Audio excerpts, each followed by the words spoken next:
So yun guys, may share ako sa inyo kung ano yung dapat ninyong gawin at ano yung dapat ninyong ipacheck if ever na ma-encounter ninyo ito sa inyong sasakyan, yung thick white smoke na galing sa inyong sa pipe. So yun, before that guys, please don't forget to like the video, subscribe na din and hit the notification bell para updated kayo sa mga bago nating uploads. So yun guys, kaya ko siya sinishare para may idea rin kayo kasi baka mamaya pag pina-check nyo yan, hatulan agad ng cylinder head gasket or piston ring or yung mga valve ang issue. Medyo magastos yun kasi baba ng makina yun. Top overhaul yun, so magastos. So ito, mas madali lang tong i-diagnose actually. Baka kasi may isa pang issue pala, yung basic lang na medyo maliit lang ang gastos. So yung pinakauna nyo gagawin dyan guys, syempre patayin nyo muna yung makina kapag masyadong malakas ang usok kasi baka mapuno ng usok yung paligid. So after nung kapag medyo clear na, start nyo uli, pa-start nyo, then doon kayo sa likod mag-observe. Ang una nyong i-check dyan guys is yung amoy ng usok. Kasi usually guys kapag puti ang usok na makapal, ang cause dyan madalas is condensation. Kung sabihin, water na pumapasok na doon sa combustion. So sabihin doon, pagka ganun kasi ang case, may butas na may tama ng ating cylinder head gasket. Yan po yung sinasabi ko na top overhaul. Kaya pinapaamoy ko sa inyo kasi pagka tubig yan at lumulusot na yung tubig doon sa combustion, usually pag white na usok yan, tapos tubig lang, walang amoy yan. As in, usok lang siya na walang amoy.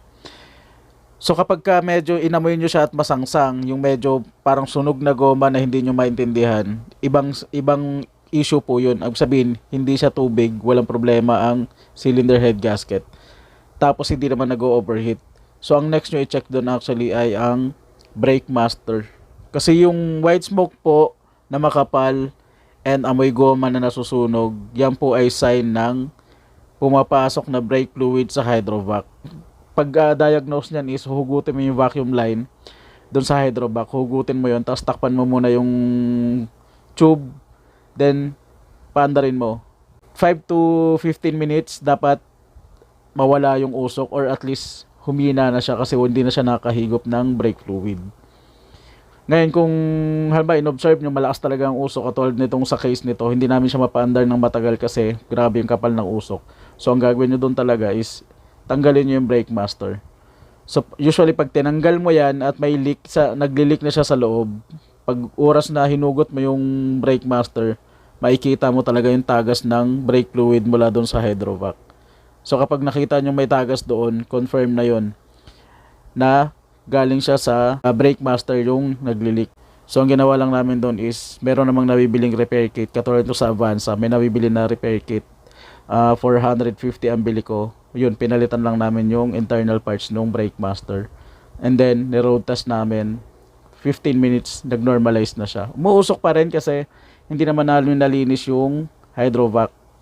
Kumbaga hinayaan lang namin na ang importante na resolve namin yung issue. So umuusok pa rin siya nung medyo matagal hanggang kinabukasan actually. Nung binabiyahe umuusok pa siya pero hindi na siya yung katulad dati na talagang usok na usok. Kasi yung ano yun mga tira-tira pa yun Nahihigop niya pa yung mga natira pa doon sa hydrovac. Dinadala niya doon sa intake manifold. Yun, sinusunog siya ngayon doon. Kaya ang amoy actually ng talaga ng usok is parang nasusunog ng goma. And then i-observe nyo rin yung pipe, may lumalabas na liquid, usually black.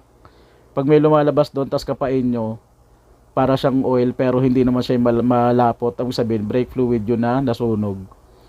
Kasi guys, kung oil naman ang lumalabas doon, di ba malapot ang oil, plus ang usok ng oil kapag oil ang nasusunog, kulay blue. So pag white, dalawa lang yun. It's either water or brake fluid. So pagka water nga yun, galing yun sa piston, sa cylinder head gasket, pagkasira na. So yun, kaya ko sinishare para pag dinala nyo sa mekaniko, mag-observe, mag-ano rin kayo kung paano niya, kung ano yung gagawin niya. Kasi mamaya hatulan agad ng cylinder head, gumastos ka, tapos hindi naman yun yung issue. So yun lang, for awareness lang din ng ating kapwa car owners para hindi tayo maloko. Tsaka syempre, actually yung brake master, kayang-kaya kasi i-DIY yan, napakasimple lang, madali lang yung tools niya. So yun lang, maraming salamat and God bless.